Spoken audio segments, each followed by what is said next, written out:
A lone, weathered structure crouches at the edge of the Solaryn desert. Its steel walls groan in the wind.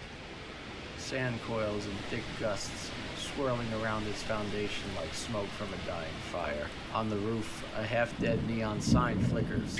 Bridgewater Outpost. The horizon rumbles. A storm's coming. Not just weather, but something worse. Inside, only the buzz of a fluorescent light and the slow whir of a ceiling fan. Jarek steps in. His coat is dust-caked. His boots are crunching over sand swept in from the storm.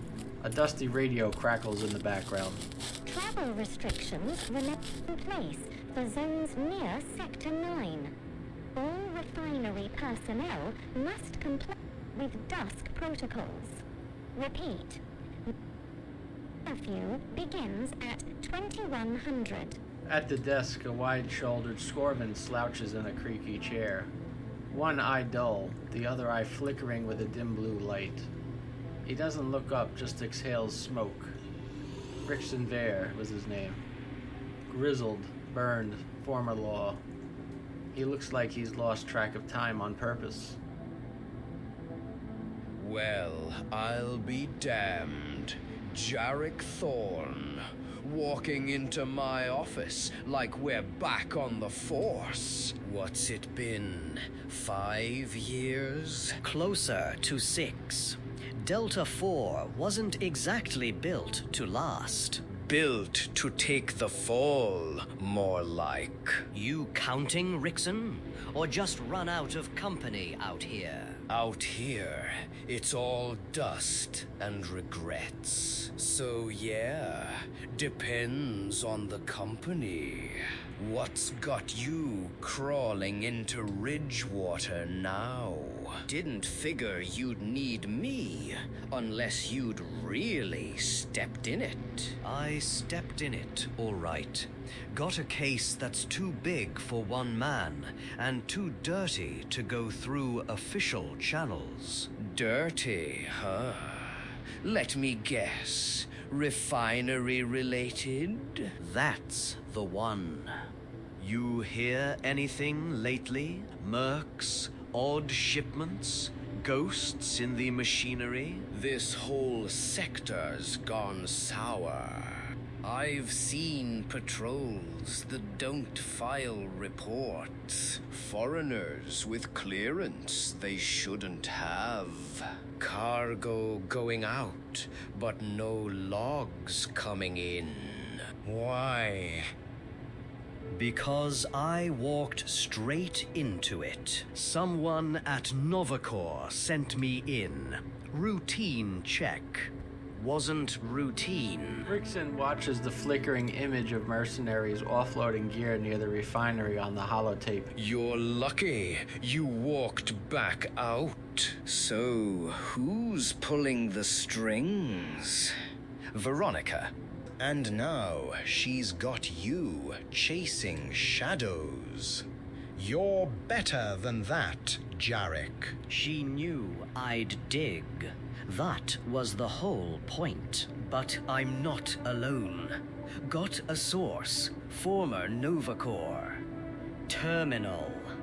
He's coughing up blood.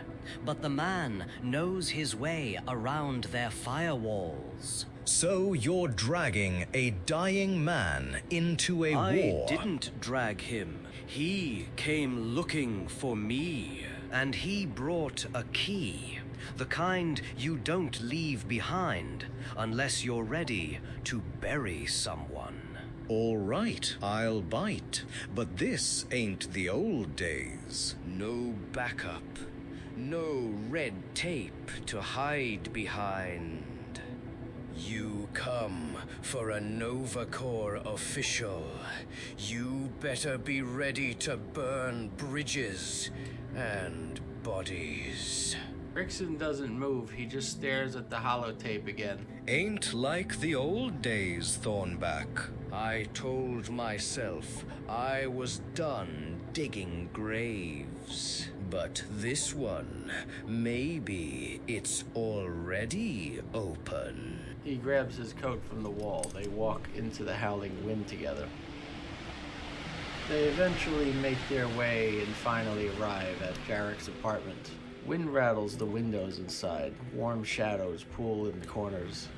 It's cleaner than you'd expect, but bare, sparse. Rikson leans back on a couch, one boot up. His cybernetic eye scans without blinking. Kallen sits at the small kitchen table, pale, sweaty. He wipes blood from his mouth before anyone sees. A medallion glints under the lamp. All right, let's hear it. Kallen, you said you've got a way in. The lab. How? It's buried under the R&D wing. Restricted zone. Only XX and authorized scientists. That's where the real files are. Personnel logs. Encrypted archives.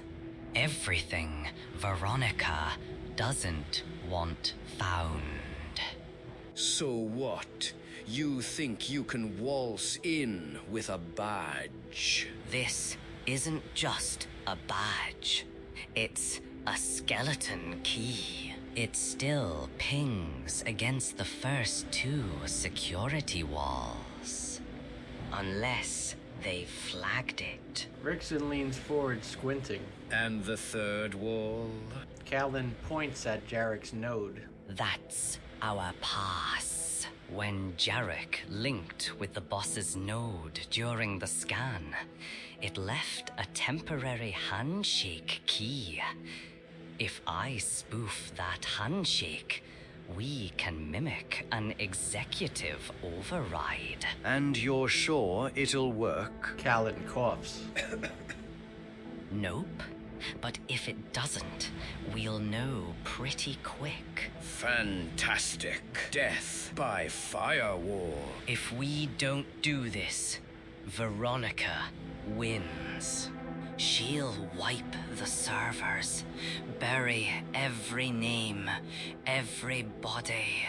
We get in, grab the data, and get out. No side quests. No mistakes. And no plan survives the first alarm. It won't go sideways if you stick to the damn plan. That's enough. We move quiet. No improvising.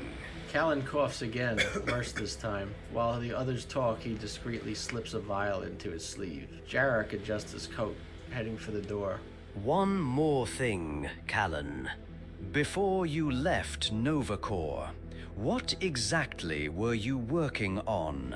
The node on the table vibrates. They freeze. The glow intensifies. The hologram pulses upward. Veronica's image appears, composed and icy. I see you've been busy. Let me save you the trouble. You're not the only ones planning a break-in. She leans in slightly, smiling. You're already too late. The hollow cuts. Silence follows. Son of a bitch. Then, alarms. Faint but growing. Distant sirens echo from the refinery sector. They're tracking the node. I already pulled the data. Leave it behind. Camera lingers on the node's glow as they rush out. Outside, the sandstorm is screaming. Jarek, Rikson, and Kallen move quickly, keeping low. The city lights flicker through the haze. Sirens whine louder. Somewhere behind them, Novacore has awoken and begun to move.